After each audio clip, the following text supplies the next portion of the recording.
Hello everybody, welcome back. My name is Andrea Eppolito. I am a Las Vegas-based wedding planner and I am here with you today celebrating life, luxury, and above all else, love.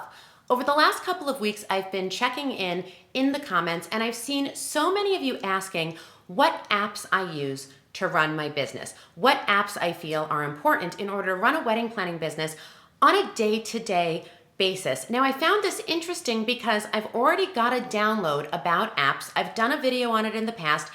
And so I reached out directly, and I think what you're asking, what it sounds like you're asking, is what systems do I have in place? What programs do I use? Very specifically for things like timeline, budgets, client communication, keeping myself on task, things like that. And so today what I'm gonna do is I'm gonna take you behind the scenes. I'm gonna screen share on my computer, and I'm actually going to walk you through how you can write and develop a budget that makes sense. Now, my husband has always said a budget is just a list of priorities with a number attached. And whether you are a couple that is in the beginning stages of wedding planning, or if you're a wedding pro who's just kind of getting started and you're trying to figure out how do you communicate the value of a certain line item. Maybe it's photography, maybe it's videography. How can you adjust and move the pieces around so that you really have the kind of experience that you want? So what I'm gonna do is I'm gonna show you what I use. I'm gonna screen share and record, and then you can hopefully build this and make it your own. So let's jump to the computer. Come on. All right. So let's take a look here at what we've got. All right, so when we go to the computer screen, what I've done here is I have pulled up a master budget outline. Now, this is something that I personally built in Numbers. Are there programs that you can use for this? Yes. Are there places that you can go and get downloads? Yes. Are there 101 ways to do this? Yes. This works for me. Now, I've done this because I very specifically built it for the needs of my couples. And it's got some things here that make it really special and really user-friendly. So check this out. First thing there is there's a picture. Now this is a picture of my husband and I put this here as a placeholder. When I have a couple, I replace this photo with their photo. Now, why do I do that? I do it because every time I open this document, I want to look at it and I want to see the people that I'm working for. I want to know that I'm not just doing this for anyone random, that there's a couple that is getting married and that everything that I do here is going to impact their experience. So it keeps me very personally connected. It's just a way that I can tie a string and run a thread from the work that I'm doing directly to the people that I'm doing it for. Now, the next thing I do is I will go back up here to Master Budget Outline and I change the name. So here I'm gonna change it to Andrea and Tony Wedding Budget. So again, I brand it very specifically for my couple because this is something that I'm going to share with them. So this was originally built for what I consider to be a mid to high range client. So not quite like super crazy luxury, but definitely a client that's spending more than the average. But maybe that's not where you are if you're a couple. Maybe it's not where you are if you're a professional. Maybe your clients don't spend at this level. So let's say that we have a guest list of 100 people and we are trying to spend between, I don't know, $75,000 and $100,000. So things that we're gonna need to pay attention to. We're gonna have a food and beverage minimum. There may or may not be a location site fee. There's gonna be tax and gratuity, labor fees. We're gonna have a wedding cake. We need to pay for an officiant, stationery and accessories, a lighting package. We're going to have floral and rental costs. There'll be, of course, photo, video, DJ band, hair and makeup, wedding favors. There's miscellaneous items like the potential to have a photo booth or a flip book. And then there may be transportation, and I always leave a line that says, has to have it. This is the random item that you absolutely love as a couple and that you feel like, I just need this. I can't walk down the aisle without it. So I have all of those listed above. Now these little blocks are coded. So it changes based on the number of people that I have. So on a lovely wedding, let's say that we're spending $235 a head times this 100. If I were to change this to 75 people, do you see how all the numbers change? So I built this so that I could make adjustments based on my guest counts. I also did it so that everything is done and I don't have to mess with the math because that is not my favorite thing. It's also not my strong suit. So this does it for me. Now, let's go back. I've got a wedding planning package. So for me as a planner, I charge a retainer. I have a percentage and a scope of work fee. And then I also have a labor fee or a day of coordination fee for my team. You're likely not going to have that in the beginning. So we're just gonna put right here, wedding planning fee. And I'm gonna get rid of these and I'm going to assume just a round number. Let's say you charge $7,500. If you're new in the industry, this is a really good price point to start out at. If you're working with a mid-range $75,000 to $100,000 client. And then we have an area where it says the total spend. This is what the entire wedding costs. It's what the planner costs, and then it breaks down to the global spend, and it also shows an estimated price per person. Now, this number is so vital because when you're trying to play with your guest list, if you know that you're spending $2,900 per person and you're looking at a name on a list and you're saying, do I really want to invite them? I always ask my clients, is this person worth $2,936.70 to you? Maybe they do, maybe they don't, but it's a real good equalizer when you're trying to figure out how to cut the list. So let's go and fill in some numbers. On an entry level, maybe your market has a venue that charges $100 a head. Maybe there's another venue that's a little bit more expensive at $125 a head, and maybe there's a fantastic venue that you love that's a little bit more expensive and they're $210 a head. So that sets up our food and beverage. Maybe the super swanky venue is going to charge you $5,000 to rent it. Maybe there's a venue that has a $2,000 rental fee, and you have some that charge nothing. Your tax and gratuity is already built in and has adjusted. You may not have a labor fee. You may have $500 for going after hours. You may have $250 for an extra bartender, or maybe you have $0. Maybe the labor's already built in. The wedding cake could be $1,500. It could be $750. It could be included. We don't know yet. What is an officiant cost in your market? You might have a $500 officiant, a $300 officiant, and a $200 officiant. Now we look at stationery and accessories. Stationery can be a very approachable number. It could be a really high number. So you could go with an online resource like minted.com, or you could go with one of your local stationers and do something that is very approachable, that still gets you a save the date, an invitation, an RSVP, lists and links to websites. You're gonna need escort cards. You may need place cards. You're gonna want printed menus, bar signs. There's a lot that goes into this. This budget isn't intended to be the place that you break out all of those tiny little things. It's to turn around and say, what is the range that we are comfortable spending? So maybe we're comfortable spending $5,000. We could spend $3,000, or maybe we're looking at $1,500. You may not be in a place where you're going to spend crazy money on lighting. Maybe lighting has a $5,000 package at a country club that's already built in. Maybe you could do something for $3,000 and get some fun little marquee night lights. Or maybe you're just looking for a handful of uplights, and that's going to be $1,000 through your rental company. Flowers and rentals, this is for my clients who really care about production, where we're really focused on changing an environment and creating something. When we're doing walls and ceilings and floors and all of the things, my floral and rentals are always in that six-figure range. But let's see if we're looking at a different price point. Let's say that on the top, we're gonna spend $30,000.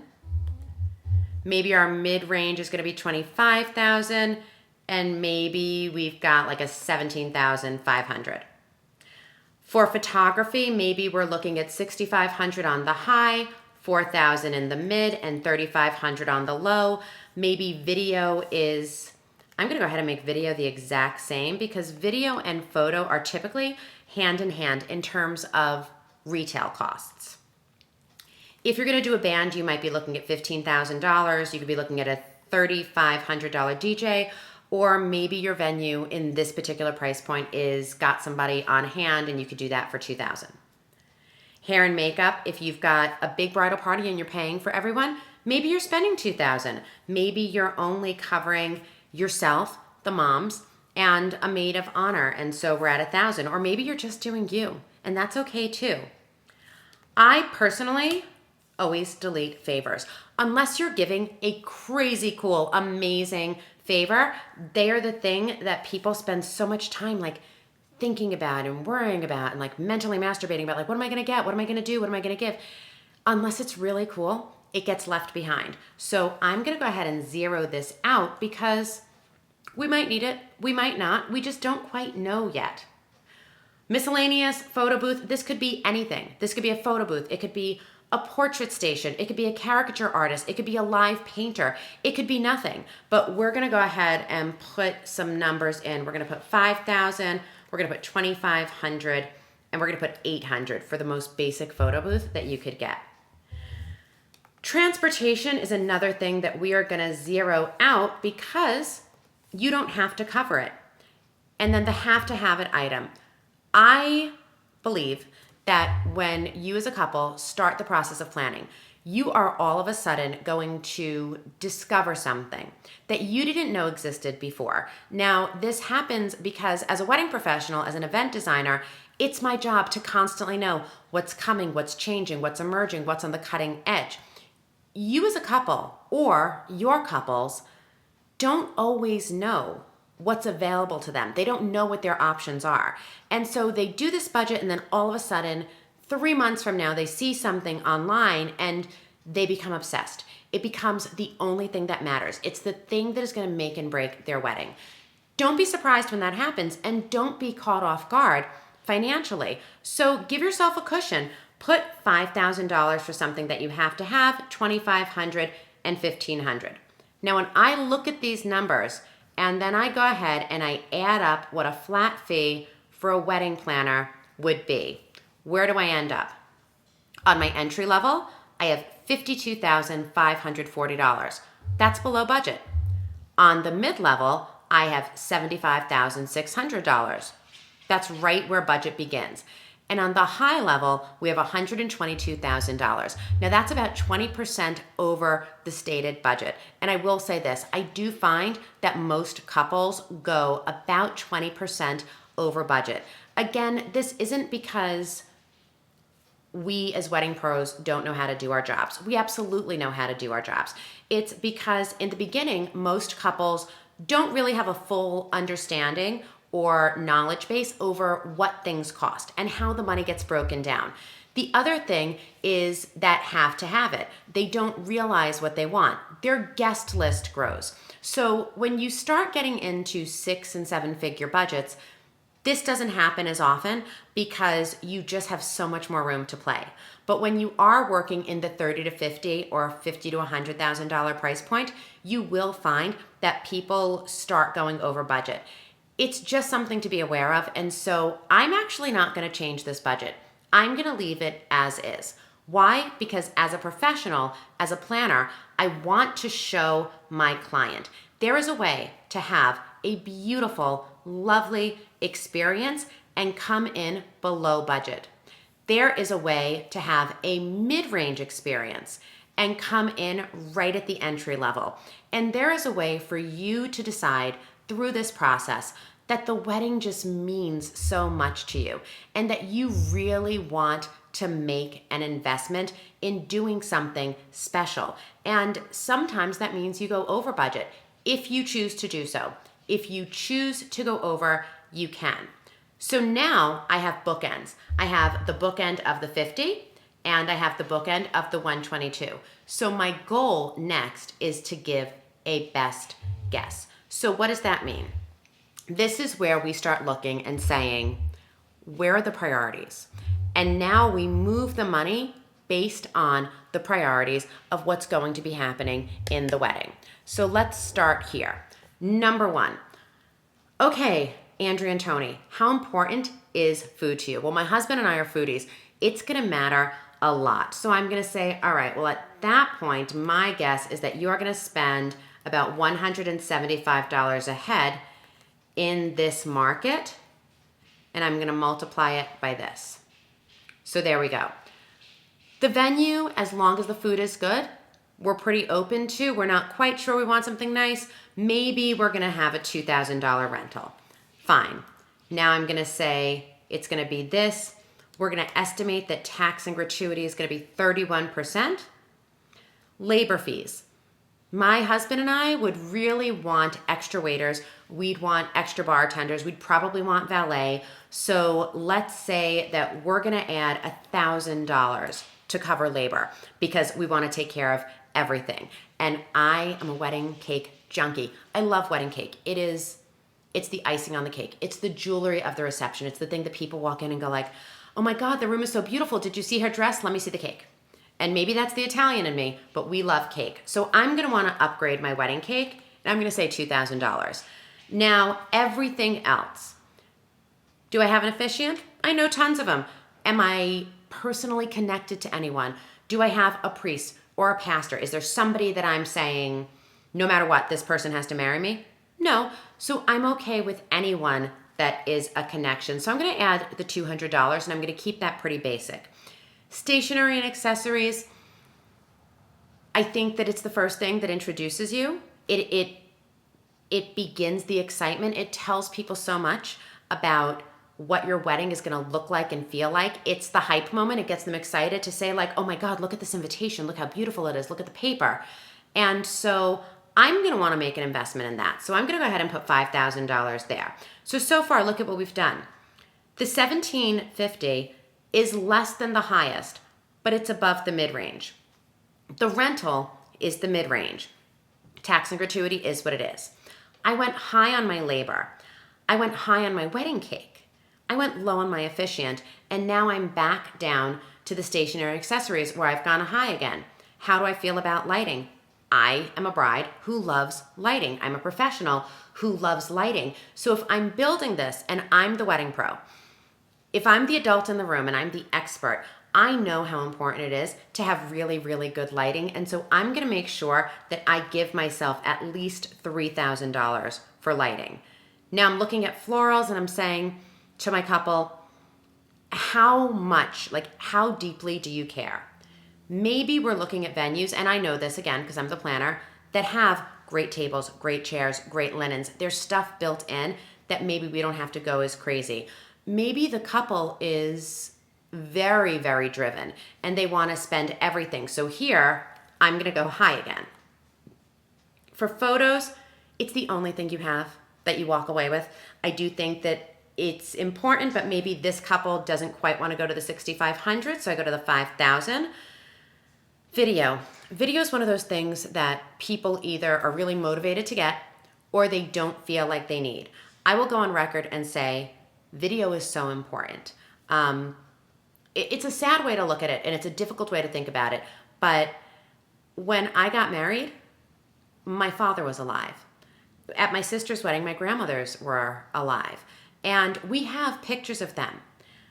But it's not the same as the video.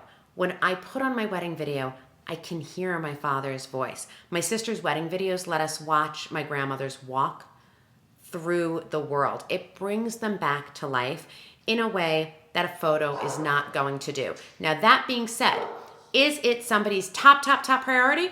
Maybe not. But will I ever let a couple walk down the aisle without it? Absolutely never. So I'm gonna go ahead and for this couple that doesn't quite get it yet, I'm gonna put $3,000. I've got a friend who's a DJ. He's awesome. He's DJ'd for us a million times. He's going to be $1,500.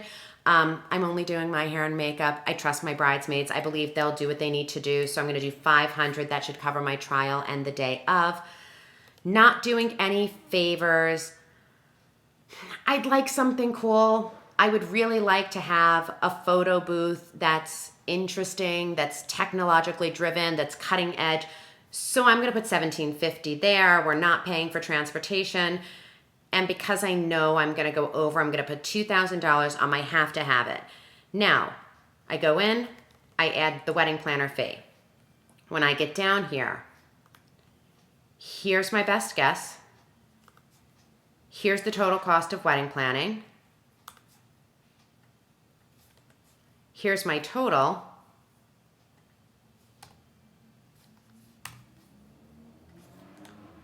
And there's my price per person. So with this as my guide, this allows you as a professional and as a couple to have a very, very clean and very results-driven conversation about the budget.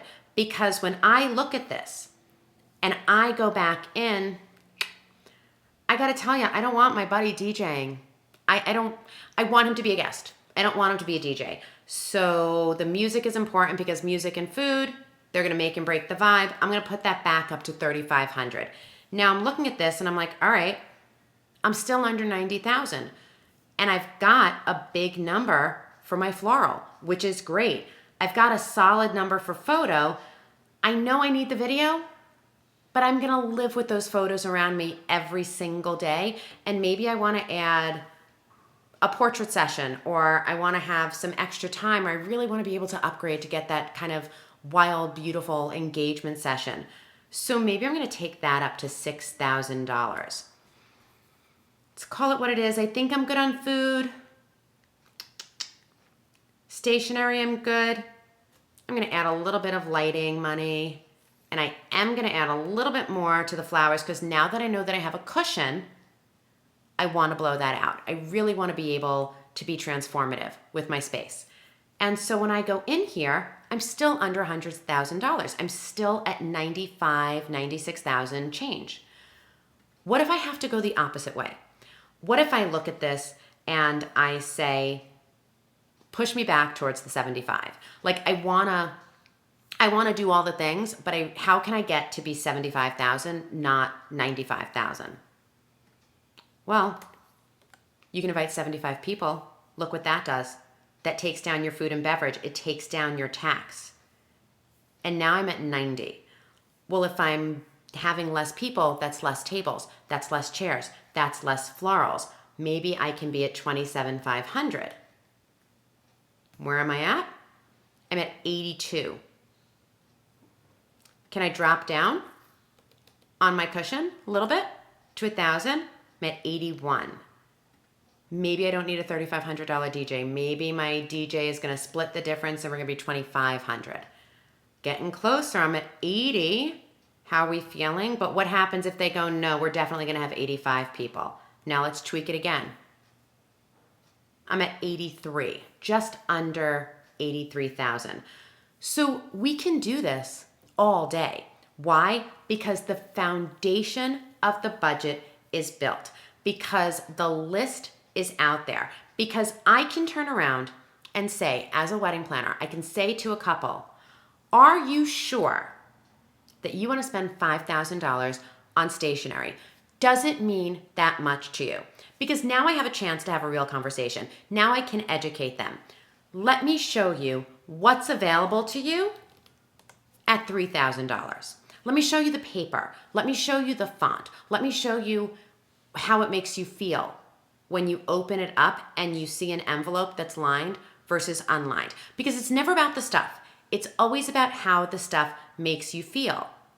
If I show you an invitation at $5,000 and I show you an invitation at $2,000 and you don't feel any differently, if it doesn't move you, buy the 2,000 because you don't care. It's not a priority. And so the number needs to be reflective of that. But if you're somebody who wants the moment where you don't get an envelope, you get a box, and that box is embossed, and when you open it up, there's not a folded card, there's a book, and it's wrapped in leather.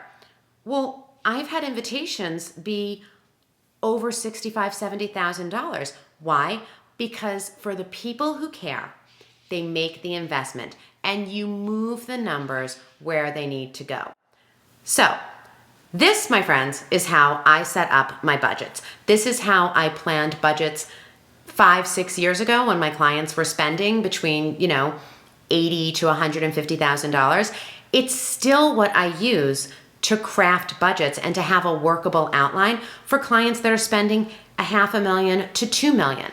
It's the same premise, because when the foundation of the business is good, when who you are, what you do, and how you do it really works administratively, you don't change the format, you just change the numbers in the box. So I really hope that this was helpful. I hope that you enjoy the little kind of budget that I've built. I encourage you to build your own. If you know of any software that you think is really interesting that I should check out, please go ahead and send it to me. If you hear my little dog in the background barking, it's because he feels neglected and he needs some love. And if there's anything else that you are interested in having me teach you, leave it in the comments. I am super active there. This channel exists for you. I love this community. I think it's really exciting that we're all getting to go back to work. And I just want to be here as a resource, celebrating life, luxury, and above all else, love. Thank you so much. I hope you enjoyed it.